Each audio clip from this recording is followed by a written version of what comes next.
બાળકને જન્મવાનો સમય થાય,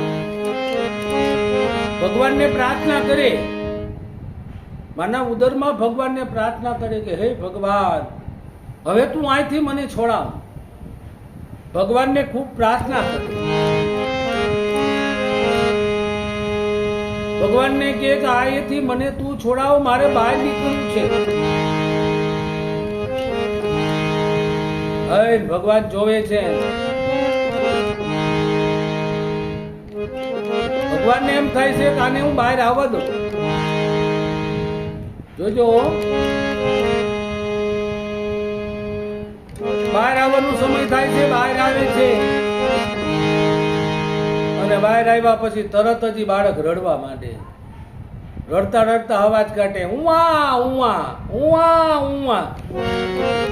આ નાના બાળકનો અવાજ ઉવા ઉવા આપણે સમજતા નથી, ભગવાન ની બાળક બે જ સમજે છે.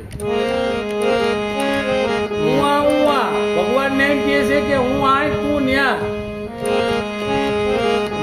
ભગવાન ને એમ કહે છે કે ઉવા ઉવા હું આય ને તું ન્યા.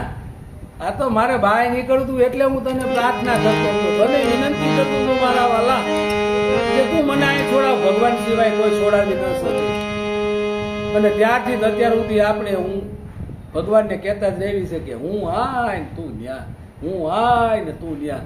હમણાં તો બધા વાક્યો બોલે, ઘટે તો કાંઈ ન ઘટે, બાકી જિંદગી ઘટે. મારા વાલા, જિંદગી ઘટવાની જ છે. કાંઈ ન ઘટે શું, બધુંય ઘટે. જિંદગી ઘટે જ ઘટે.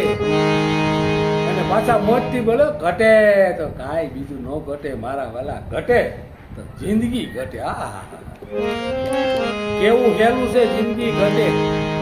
જમરાજાનું તેડું આવીને ઊભું રહે ને તો ખબર પડે. આમાં બધી બાજુ નજર ફરે.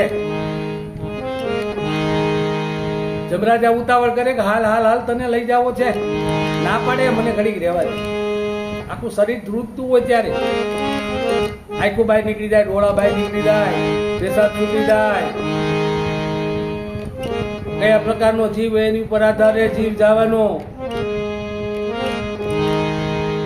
ઘણી વખત જીવ છૂટતો ન હોય, બધા એને રામ બોલાવતા હોય.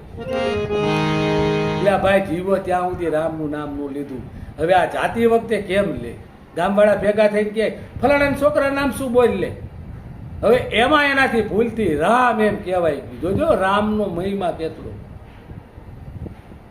રામ એમ કહેવાય ગયું, એનાથી મોક્ષ મળી.